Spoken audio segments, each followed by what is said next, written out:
In Old English, man with two N's did not mean male, it meant person. It was a generic, human-neutral term used to designate a member of the human species. If you encountered a man, you encountered someone, not necessarily someone male. In fact, the default human subject in Old English didn't require gender marking unless that distinction was specifically relevant. This root wasn't isolated. In related Germanic languages, Old High German, Old Norse, Gothic, the cognates of man also functioned as general human terms.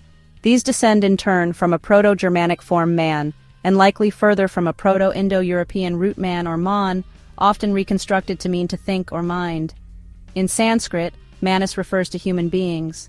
In Latin, mens gives us mind.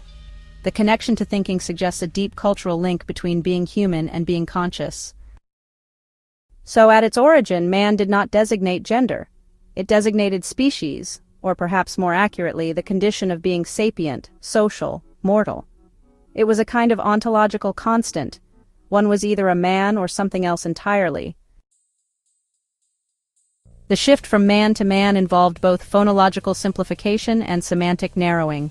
As English evolved from Old to Middle and then Modern English, the original man lost one of its ends and its generalized scope. Over time, man came to refer more and more specifically to adult males. This happened alongside, and partly because of, the loss of other terms that once handled male specificity. The most significant of these was where, which in Old English meant man in the sense of male human. It had clear roots in Indo-European languages, vir in Latin being a cognate.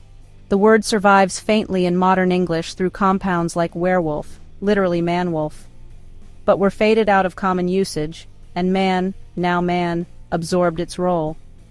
Once man began to stand in for male human, the inclusive sense of the word became ambiguous and eventually fell into tension. What had once been a neutral linguistic shell for personhood became a gendered symbol. This semantic migration was not accidental. It reflected and perhaps helped reinforce a broader cultural dynamic, the centering of male as default and the framing of the human condition through male experience. The word woman descends from the Old English compound wifman, which means quite simply female person. The compound is clear wif, meaning woman or female, and man, meaning person.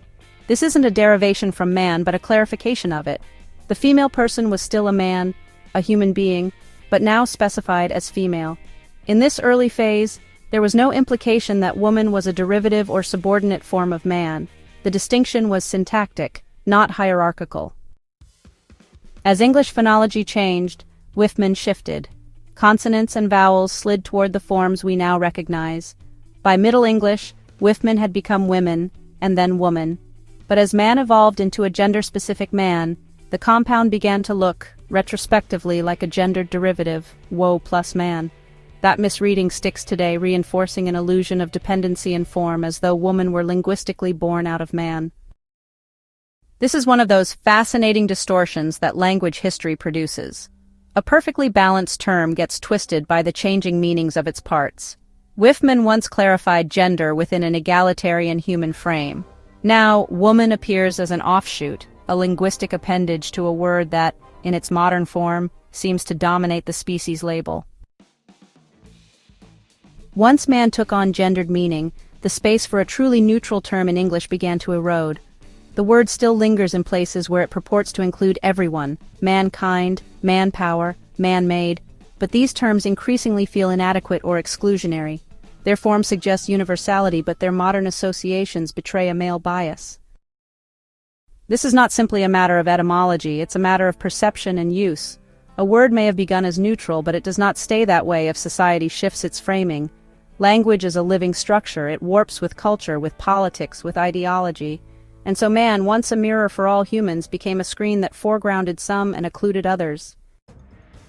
Attempts to restore neutrality through alternatives, humanity, humankind, people, are part of a broader reevaluation. They are not just semantic adjustments, but acts of redress.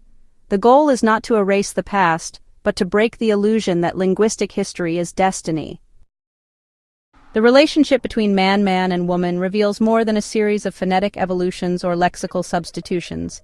It lays bare the subtle mechanics by which language becomes ideology, how neutral containers turn into asymmetrical categories, and how inherited terms can shape inherited power. What began as a single shared word for all human beings split along lines of gender and assumed new meanings, new roles, new implications. One form, man, was universal and became particular. Another, woman, was particular and came to look dependent. The original symmetry of man was fractured, not just phonetically but conceptually. And now we live in the wake of that fracture, still negotiating its consequences. But the path backward is not sealed. Language, like history, can be reread, re-understood, and restructured. We can reclaim the layers not to return to an idealized past, but to see more clearly how we got here.